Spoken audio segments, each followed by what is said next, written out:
de gens sont déçus. Déçus par peut-être la politique où ils avaient mis leur espoir, déçus par la société, déçus par des amis alors qu'ils étaient en difficulté et qui n'ont pas intervenu, et peut-être aussi leur famille, mais déçus par eux-mêmes. Et nous vivons tous des déceptions, quoi qu'il arrive, même si nous sommes chrétiens aujourd'hui, nous avons vécu des déceptions, des moments difficiles, des moments de souffrance où nous avions l'impression d'être dans un trou noir. On a l'impression que tout s'écroulait autour de nous comme un tremblement de terre et que c'était fini, qu'il n'y avait plus d'espoir. Et tous ceux qui passent par ces moments essaient quand même de s'en sortir. Alors il y en a qui vont voir les voyantes, les diseuses de bonne aventure, croyantes que tout cela peut-être va s'arranger. Ils essaient de consulter l'avenir. Mais ils restent malheureusement dans leurs problèmes, car les voyants, les voyantes n'ont pas la solution à nos problèmes. La seule solution, c'est notre Dieu, notre Créateur, qui est en Jésus-Christ, eh bien, veut et peut agir dans notre vie. Il y a ce témoignage, et ça s'est passé cela il y a des dizaines d'années en Russie, en Sibérie, dans une ville portuaire, une femme qui s'appelait Elena, et qui était malheureuse, elle n'avait pas de travail, elle n'avait pas de logement, elle n'avait pas de quoi manger, et un homme l'a vue dans la rue, c'était un chrétien, il l'a fait travailler dans son entreprise, et là, la femme de ce chrétien s'occupait de cette femme, et elle lui a donné un logement, tout ce dont elle avait besoin. Et un jour, Léna parlait à ce couple, et elle a dit qu'elle avait terriblement peur de l'avenir, et c'est pour cela qu'elle consultait les voyantes, les diseuses de bonne aventure, et les spirites. Alors ce couple a dit, mais t'as pas besoin de tout ça, hein? Le Seigneur, lui, il va prendre soin de ton avenir. Et ce couple a témoigné de Jésus à cette femme. Et cette femme, comme ça, elle a entendu la parole de Dieu. Et au bout de quelques mois, elle a donné son cœur à Jésus. Elle a compris, elle a réalisé que l'avenir, eh bien, c'était Dieu qui pouvait lui donner.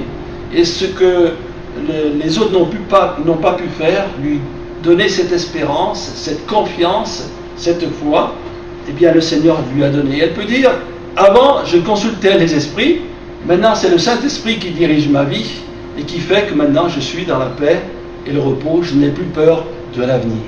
Et lorsqu'on passe par des déceptions, on est parfois comme cette femme. On a peur de l'avenir, on a peur d'avoir encore un échec. Mais gloire à Dieu, la parole de Dieu nous donne tout ce dont nous avons besoin. Jésus a pu dire, vous avez tout pleinement en lui. En Jésus, nous avons tout. Tout ce qui concerne le passé, les remords du passé, la tristesse, la déception, l'angoisse, même la dépression. Jésus a une réponse à ce problème. Jésus est venu guérir ceux qui ont le cœur brisé. Il est dit dans cette parole.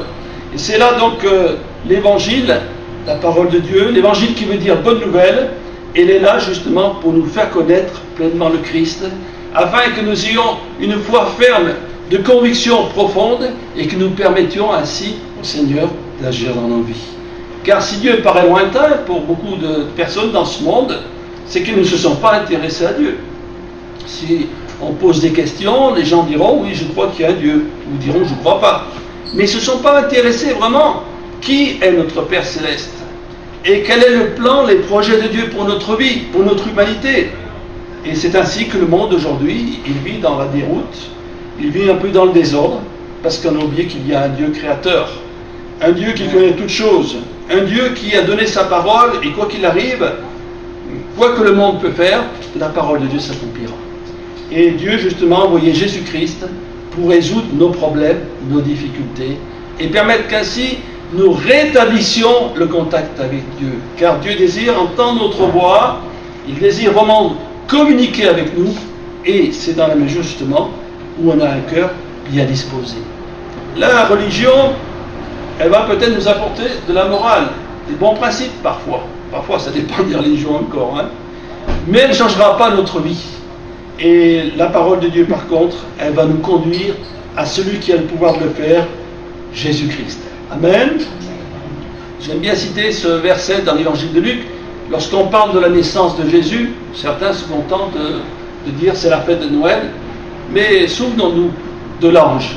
Cet ange qui a parlé au berger et qui a annoncé cette bonne nouvelle. Hein? Car voilà, ça, on peut lire ça dans l'évangile de Luc. Vous connaissez ce texte, mais je vous le signale, Et c'est aujourd'hui dans la ville de David qu'il vous est né un sauveur qui est le Christ, le Seigneur. Dans la ville de David, il vous est né un sauveur qui est le Christ, le Seigneur. Voilà la bonne nouvelle pour l'humanité, l'excellente information pour chacun d'entre nous. Nous avons un sauveur, un libérateur, qui est là pour nous arracher de notre vie misérable, pour nous propulser dans la gloire céleste. Formidable, hein? On fait un changement radical. C'est comme si on était au fond d'un puits et qu'on monte en haut. Hein?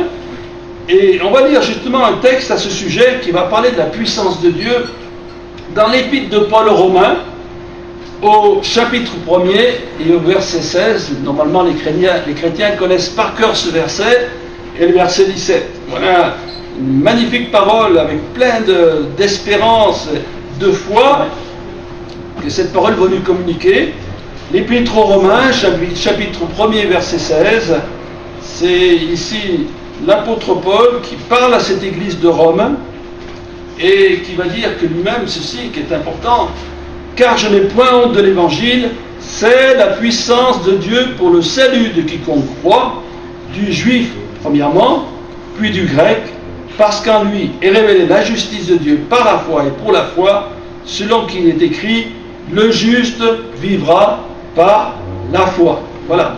Et Romains, chapitre 1er des Romains, au verset 16, il est question d'abord quelques mots qui vont retenir notre attention pour les personnes peut-être qui ne connaissent pas encore suffisamment la parole de Dieu. Il y a le mot évangile, puissance de Dieu, salut, et cette expression, le juste vivra par la foi, ou une traduction encore plus juste, le juste vivra par sa foi. Ah, c'est beau ce texte. Alors, d'abord évangile. Qu'est-ce que ça veut dire évangile? Bonne nouvelle. La bonne nouvelle que Dieu veut nous sauver. Alléluia.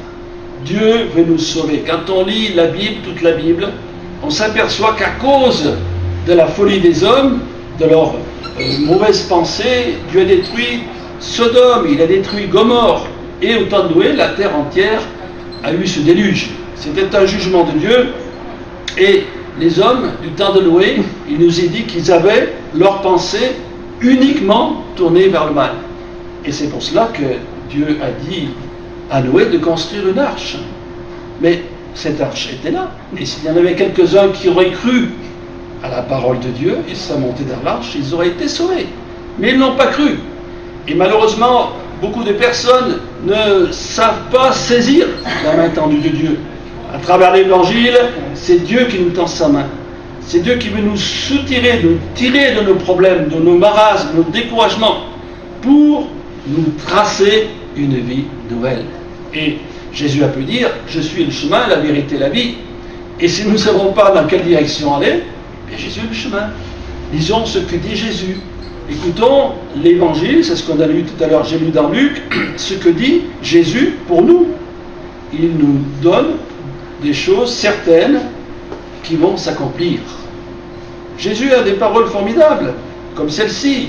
Venez à moi, vous tous qui êtes fatigués et chargés, et je vous donnerai du repos. Et cette promesse, elle est volontairement générale, dans ce sens que tous nos fardeaux que nous puissions avoir, il n'y a pas d'exception pour Dieu. Il n'a pas dit tel problème, tu peux l'apporter au Seigneur et pas celui-là. Non. Venez à moi, vous tous, et je vous donnerai du repos. Les fardeaux, quels sont vos fardeaux?